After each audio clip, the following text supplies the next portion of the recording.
အားလုံးမင်္ဂလာပါကျွန်တော်ဒီနေ့တင်ပြမယ့်ခေါင်းစဉ်ကဘင်္ဂလားဒေ့ရှ်ကမာရမာနဲ့ရခိုင်အတူတူပဲလားဆိုတာပဲဖြစ်ပါတယ်မာရမာဆိုတဲ့အသုံးအနှုန်းကမြန်မာဆိုတဲ့မြန်မာလူမျိုးနာမည်ကဆင်းသက်လာတာပါအာကန်ဒေသရှိရခိုင်ပေါ်မှာမျိုးနွယ်စုဝင်တွေက16ရာစုနဲ့18ရာစုတွေမှာချစ်တကောင်ဟစ်ထရက်လို့ခေါ်တဲ့စစ်တကောင်တောင်တန်းဒေသဘန်ဒါဘန်Kangrachari Ragamati တောင်တန်းခရိုင်တွေမှာအများစုနေထိုင်ကြပါတယ်။သူတို့ကိုဘင်္ဂလားဒေသခံတွေကမော့လို့ခေါ်ကြပါတယ်။18ရာစုနဲ့18ရာစုလောက်မှာအဲ့ဒီမော့တွေကသူတို့ကိုသူတို့မာရမာဆိုပြီးမှခေါ်လာကြပါတယ်။မော့လို့ခေါ်တာကိုပင်လေဓမြနဲ့ဆက်ဆက်နေပြီးနှိမ်ပြီးခေါ်ရလို့ယူဆတဲ့အတွက်မာရမာဆိုပြီးတော့သူတို့နာမည်ပြောင်းလိုက်တာပါအာကန်မှာကြတော့ရခိုင်လို့ပဲဒီခေါ်ကြတော့ဒီနေရာမှာကျွန်တော်တို့စဉ်းစားမယ့်အချက်နှစ်ချက်ရှိပါတယ်ပထမတစ်ချက်ကသူတို့မော့ဆိုတာဟိုမကြိုက်ရင်ရခိုင်ဆိုပြီးဘာဖြစ်လို့မပြောင်းခဲ့တာလဲသူတို့မာရမာလို့ပြောင်းတာကိုအဲ့ဒီဒေသမှာရှိတဲ့ဒီအုပ်ချုပ်သူတွေဒေသခံလူမျိုးတွေကမကန့်ကွက်ခဲ့တယ်လို့ရခိုင်လို့ခေါ်ခဲ့ရင်လေဘယ်သူမှကန့်ကွက်ခဲ့မှာမဟုတ်ပါဘူးဒါကလည်းတဘာဝကျတယ်လို့ပြောမှာပေါ့နော်ကိုလူမျိုးကိုနာမည်ကိုသတ်မှတ်တာကတဘာဝကျပါတယ်ဒါ self identification လို့ခေါ်တာပေါ့ခေတ်တဲ့နိုင်ငံတကာဒီဥပဒေရဆိုရင်လည်းဒီတိုင်းပါပဲနောက်ဒုတိယချက်ကဒီမြန်မာဗမာနဲ့လူမျိုးဆက်နွယ်မှုမရှိရင်မရမာလို့ဆိုပြီးဘာလို့ပြောင်းခဲ့တာလဲကျွန်တော်လိလာမိတယ်လို့ပြောရရင်မြန်မာဆိုတာဗမာကိုခေါ်တာအင်္ဂလိပ်ကမြန်မာကိုဘာမာလို့ခေါ်တယ်အင်္ဂလိပ်လိုရေး Union of Burma မြန်မာလိုဘာသာပြန်တော့ပြည်လုံးစုမြန်မာနိုင်ငံပေါ့နော်ဒါပေမဲ့1988ခုနှစ်ဒီစင်အာနာသိမ်းပြီးနောက်ပိုင်းဒီနဝတာအစိုးရကဘာမာကိုမြန်မာဆိုပြီးမှသူတို့တရားဝင်နာမည်ပြောင်းခဲ့တယ်ဒါပေမဲ့ American တွေအင်္ဂလိပ်တွေကတော့အခုထက်ထိသူတို့ official document တွေမှာဘာမှလို့ပဲသုံးတယ်ဒါကိုတွေ့ရပါတယ်ဒီကနေ့ဘင်္ဂလားဒေ့ရှ်ကလူတွေကလည်းသူတို့ကလည်းဘာမှလို့ပဲခေါ်ကြတယ်ဒါကြောင့်များဗမာပြည်နယ်မရှိတာလားဆိုတာစဉ်းစားစရာဖြစ်နေပါတယ်နောက်ခေတ်သစ်မှာကျတော့မြန်မာဆိုတာမြန်မာနိုင်ငံရှိလူမျိုးအလုံးကိုခေါ်တာပါဆိုပြီးတော့အတိတ်ပဲဖွင့်ဆိုတာလည်းတခါရှိတယ်ရှေ့ခေတ်ကဗမာနဲ့မြန်မာအတူတူပဲဆိုတာတော့ဒါသိကြပါတယ်ပြောချင်တာကဒီဘင်္ဂလားဒေ့ရှ်မှာတရားဝင်ရှိနေတာက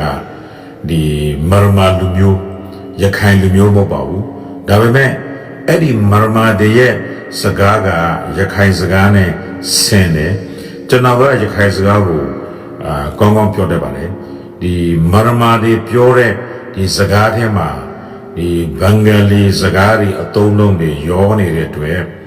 ကျွန်တော်အကုန်နားမလည်ပါဘူး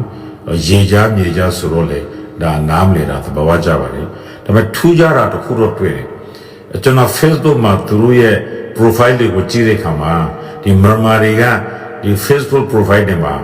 သူတို့ရဲ့အားလုံးရဲ့နာမည်တွေနောက်မှာမာဆိုပြီးမှရေးကြပါတယ်ရခိုင်လို့ရေးတာတယောက်မှမတွေ့ရဘူးဆိုတော့ဒီဘက်မှာရခိုင်ရှိတယ်ဟိုဘက်ချင်းမှာလည်းရခိုင်ရှိတယ်ဒီဘက်မှာရိုဟင်ဂျာရှိရင်ဟိုဘက်မှာဘာဖြစ်လို့ရိုဟင်ဂျာမရှိတာလဲလို့မေးခဲ့တဲ့လာဝကဝန်ကြီးဟောင်းဥခင်ရင်နဲ့သူ့စကားကိုကော်ပီကူးပြီးတော့ဝါဒဖြန့်နေတဲ့လူတွေကအခုလောက်ဆိုရင်တော့ရှင်းသွားပြီထင်ပါတယ်မရှင်းလို့ရှိရင်လည်းကျွန်တော်နောက်ထပ်အချက်လက်တွေနဲ့ရှင်းပြဖို့တဲ့အစဉ်သက်ရှိပါတယ်နားထောင်ပေးတဲ့ပရိသတ်အားလုံးကိုကွာလဲဆိုတာပဲဖြစ်ပါတယ်ပထမဆုံးပြောပြချင်တာကတော့ဗမာမောင်းကျက်တဲ့ခေါင်းပေါင်းကိုညာဘဲမချပဲဘေဘဲချလိုက်ရင်အဲ့ဒါရခိုင်ခေါင်းပေါင်းဖြစ်သွားပါတယ်အမျိုးသားလွှတ်တော်ကိုယ်စားလှယ်ဦးမောင်အေးထွန်းကျွန်တော်တို့ဘူးသီးတော်မှာသူလွှတ်တော်မတက်ခင်သူကညာချခေါင်းပေါင်းဆောင်းပါတယ်လွှတ်တော်လဲတက်ရောသူကဘေချခေါင်းပေါင်းကိုပြောင်းလိုက်ပါတယ်သူ့ကိုလွှတ်တော်ကိုယ်စားလှယ်တွေကပြောတယ်သူဗမာကနေရခိုင်လူမျိုးဖြစ်တာမြင်လိုက်တာလေဗ ဗမာတိုက်ပုံကိုကြည်သီးနေရကျွန်တော်ရွှေ့လိုက်ရင်ဒါနဲ့ဒီရခိုင်တိုက်ပုံဖြစ်သွားပါတယ်ဗမာစကားကိုအတန်ဝဲဝဲနဲ့ပြောလိုက်တော့ဒါရခိုင်စကားပဲဆိုရခိုင်တွေအတွက်ဒီဗမာစကားပြောရတာလည်းသိမခက်ဘူးအကုန်လုံးလဲနားလေကြတယ်ဗမာစကားနားမလဲတဲ့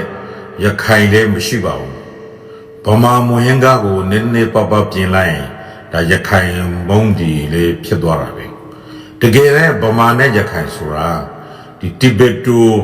ဘာမစ်လို့ခေါ်တဲ့ဒီတိဘက်မြန်မာအနွေဝင်တွေပဲဖြစ်ပါတယ်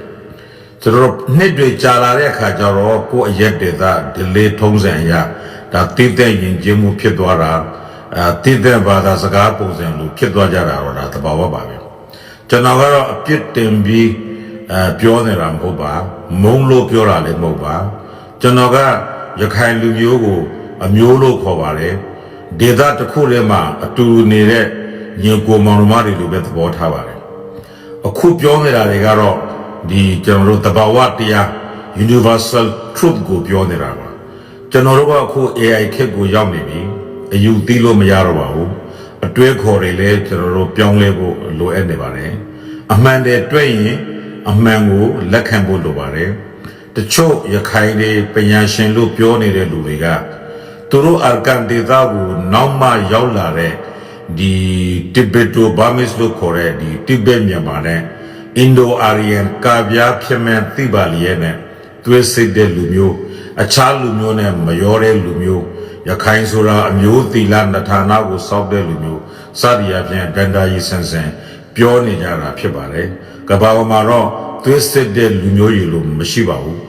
ပြီးတော့ဟိန္ဒူသမိုင်းဘင်္ဂါလီသမိုင်းရိုဟင်ဂျာသမိုင်းတွေကိုလည်း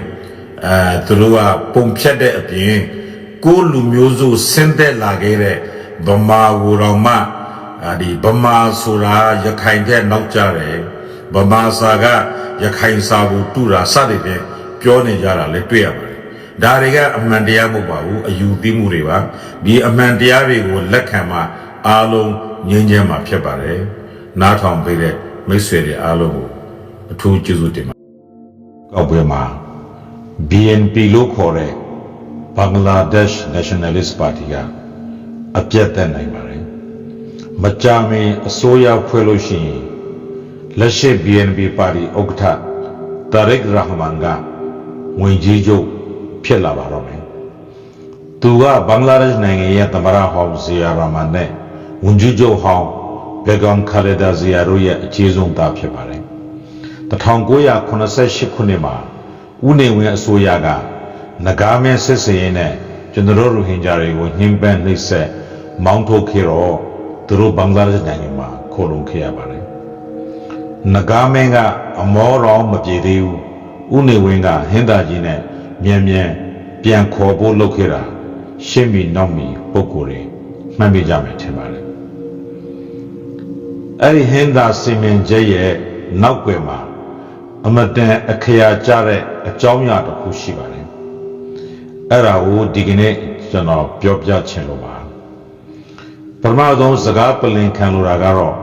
အခုပြောမယ့်စကားကိုဒီရက်ပိုင်းမှာစကားပြောမိတဲ့ဘင်္ဂလားဒေ့ရှ်နိုင်ငံရေးသမားတစ်ယောက်ကကျွန်တော်ကိုပြောပြခဲ့တာပါသူပြောတာကတော့အစပထမပိုင်းမှာဦးနေဝင်းကဒီရိုဟင်ဂျာတွေကိုပြန်ခေါ်ဖို့ညှင်းခဲ့တယ်အဲ့ဒါနဲ့သမ္မတဇီယာရာမန်ကရိုဟင်ဂျာတွေကိုပြန်ခေါ်မလားမဟုတ်ရင်သူတို့ကိုတင်တန်းပြပြီးမှလွှတ်ပေးရမလားလို့ပြောလိုက်တော့မှဟင်းသာချင်းနဲ့အမြန်ပြန်ခေါ်ဖို့ဆုံးဖြတ်ခဲ့တာပါတဲ့အဲ့ဒါကကျွန်တော်ကိုအဲ့ဒီဘင်္ဂလားဒေ့ရှ်နိုင်ငံရဲ့သမားကြီးကကျွန်တော်ကိုပြောပြခဲ့တဲ့အတိုင်းပြန်လဲတင်ပြခဲ့တာပါနားထောင်ပေးတဲ့မိတ်ဆွေတွေအားလုံးကိုကျေးဇူးတင်ပါတယ်